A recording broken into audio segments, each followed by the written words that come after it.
All right, what's going on, everyone? I've got a call starting in 6 minutes, so I got to keep it short and sweet. But all right, so Google here on the weekly chart, and I think the setup has about a 15 to 25% upside. All right, so where am I getting that from? So on the big three squeeze, we've got the squeeze and the buy signal. All right, so what does that combination give you? Squeeze gives you compression.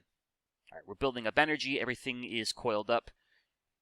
Buy signal tells you the momentum, the structure, the trend, everything aligned for a push higher. So where I think we got that 15 to 25% upside, the target from the weekly squeeze is up here around 153. And what that green line is measuring is 3 average true range moves above that weekly 21. So for a 15-minute squeeze, a 30-minute, an hourly, a weekly, that tends to be a pretty good target. Anywhere from 2.5 to 3 ATR. So if you think of it this way, right now Google's average true range on the weekly is about $8. Today we close around 137. So if this thing gives you a week and a half of an average true range move, you're up there towards 150-ish. And then I think a little bit more interesting, we've got a monthly squeeze here that just fired. They tend to pack a punch. So last time we fired a monthly squeeze was back here in COVID. A little bit of an anomaly. I don't think Google's going to triple from here. But if anything, could that monthly squeeze take you towards 160, 165? I do think so.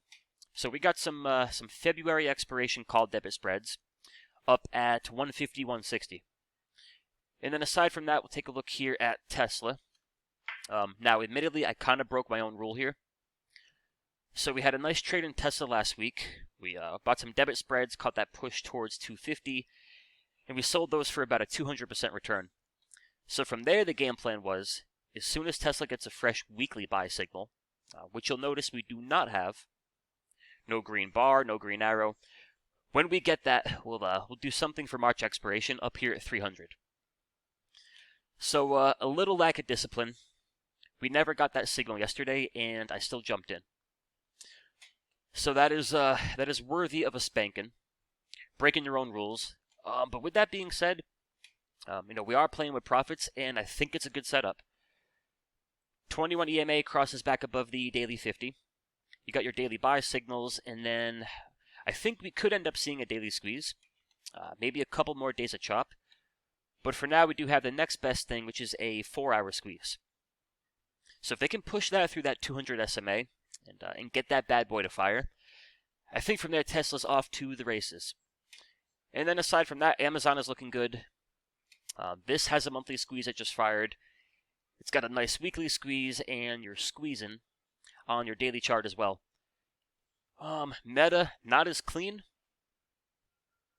on the daily chart as a Tesla and Amazon and Google, where it is pretty clean. I would dare to say clean as a whistle is on that weekly chart. So that squeeze could take you towards 360-ish, and then AMD, who had itself one hell of a day.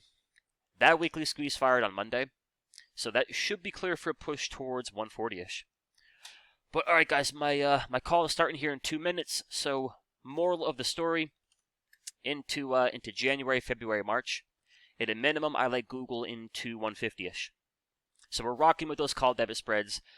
Now, at any point here, if you get a weekly close under the 21, got to pump the brakes and chill on that game plan. And then keep in mind, this is all based on the Qs. So with the QQQ firing that weekly squeeze last week, the thinking here is that it should take this towards 400 to 405. And with that, the Googles, the Amazons, the Metas of the world should follow suit. But all right, y'all, have a good night. Enjoy some Thursday night football, and I'll talk to you soon.